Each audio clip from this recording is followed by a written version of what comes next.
হাতে মাত্র গোনা কয়েকটা মাস, বছর ঘুরলে বিধানসভা ভোট, তার আগে লক্ষ্মীর ভাণ্ডার নিয়ে জল্পনা ক্রমশ বাড়ছে। বিধানসভা ভোটের আগে ফের একবার লক্ষ্মীর ভাণ্ডার বাড়বে, এটাই ধারণা করা হচ্ছে। ভোটের বৈতরণী পার করতে এবারও মমতা সরকার বড় তুরুপের তাস হতে পারে এই লক্ষ্মীর ভাণ্ডার।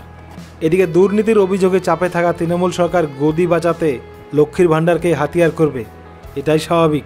বঙ্গে ক্ষমতায় আসলে বিজেপিও লক্ষ্মীর ভাণ্ডারের মতো কিছু দেবে, তাও আবার তৃণমূলের চাইতেও বেশি।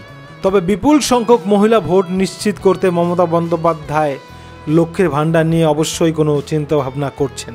রাজনৈতিক মহলের মতে এবারের বিধানসভা ভোটেও বেশ কিছু চমক রাখবে শাসক শিবির, আর সেক্ষেত্রে লক্ষ্মীর ভাণ্ডারকেই টার্গেট।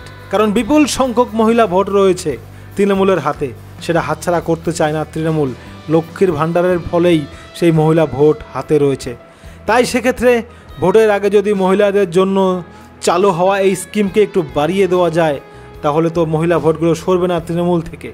আর মমতা বন্দ্যোপাধ্যায় উত্তরবঙ্গে এক প্রশাসনিক সভায় বলেছিলেন, লক্ষ্মীর ভাণ্ডার সারা ভারতের নয়, সারা পৃথিবীতে আমরাই চালু করেছিলাম, সারা জীবন চলবে। মেয়েদের সম্মান, মা বোনদের সম্মান। আপনাদের জানিয়ে রাখি, 2021 সালের বিধানসভা ভোটের আগে এই লক্ষ্মীর ভাণ্ডার চালু করেছিলেন মমতা বন্দ্যোপাধ্যায়, ব্যাপক সাফল্য পেয়েছিলেন। তাই লক্ষ্মীর ভাণ্ডারকেই হাতিয়ার করছেন মমতা, অন্য কিছু তো নেই। পশ্চিমবাংলায় কোনো চাকরি ফাকরি নেই, তাই লক্ষ্মীর ভাণ্ডারকে হাতিয়ার করছেন এবং বাড়াচ্ছেন, এটাই স্বাভাবিক। বাড়বে লক্ষ্মীর ভাণ্ডার, মমতাকে জিততে গেলে বাড়াতেই হবে, আর বাড়ছে, এটাই স্বাভাবিক।